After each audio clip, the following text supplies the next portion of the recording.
Hello everybody, this is just a quick video.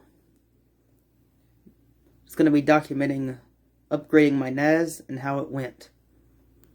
I wasn't actually planning on doing this, but I ended up somehow committing to it in a previous short. So here we are.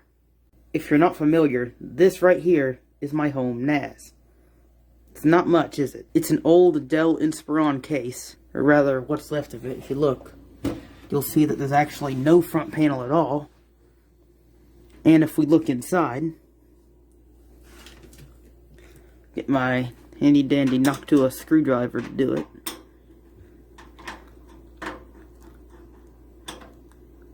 Come on. If we look inside,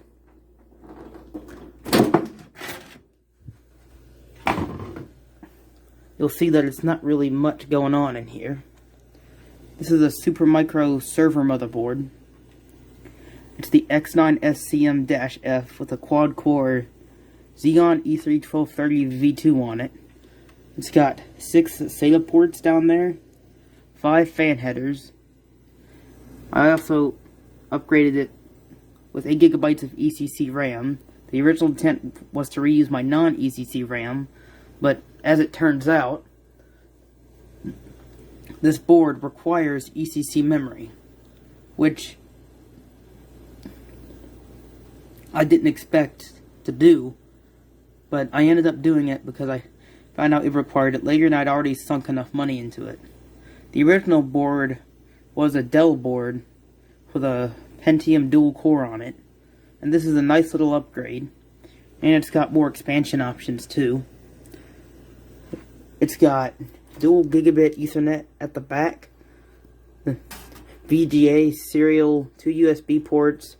This is the dedicated port for the IPMI, but you can also share it with this top one here, and a PS2. There's no sound of any kind, except for the little speaker that is right there.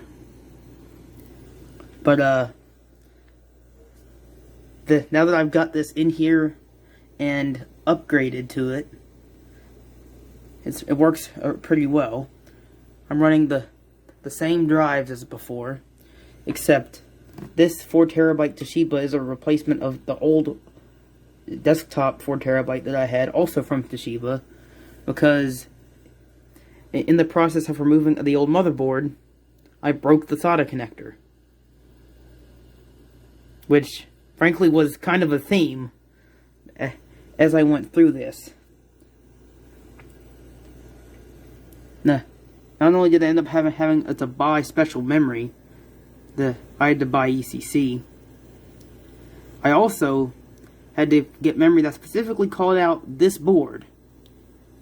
But because it only works with memory that specifically calls this board out. Doesn't matter if it's otherwise compatible, it's just not going to work because the board doesn't like it. Despite the Xeon CPU not requiring ECC memory according to Intel's own documentation, and the fact that this board also supports Celerons, Pentiums, and Core i3s, because this is a 1155 socket board, which none of those, as far as I'm aware, even support ECC memory.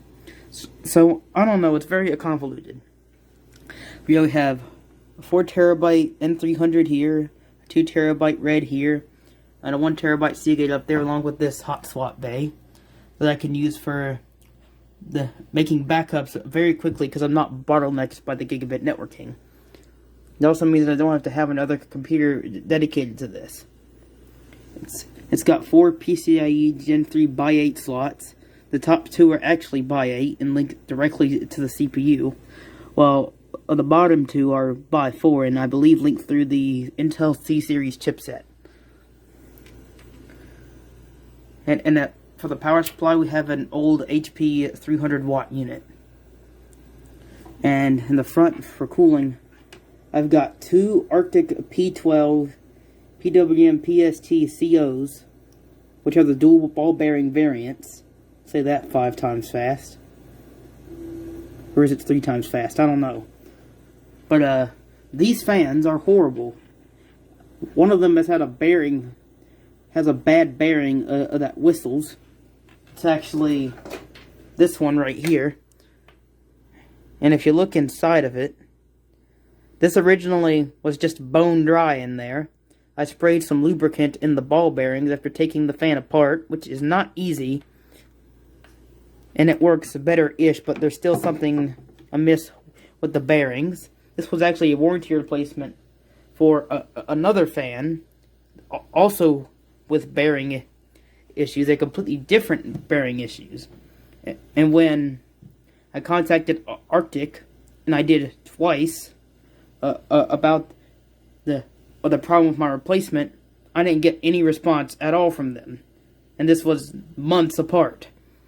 And this fan has made that noise since day one until I relubricated it, and it's mostly gone away. So that's what it is.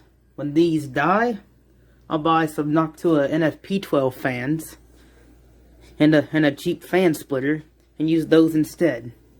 But because I have zero confidence in Arctic, and especially their bearings, despite ball bearings being normally the most reliable type. Anyway, that's it for the hardware, but now we're going to talk a little bit about the software, because it's changed a little bit. Oh, and before you go, you got a Kingston 120 gig boot drive, not in RAID.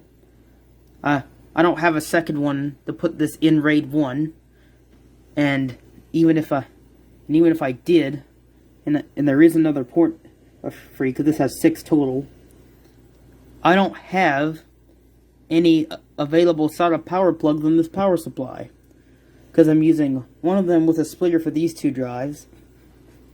The other one on that cable powers the SSD, and the other 2 cables are used for powering this hard drive and a 5 1/4 inch adapter, and as well as the hot swap bay.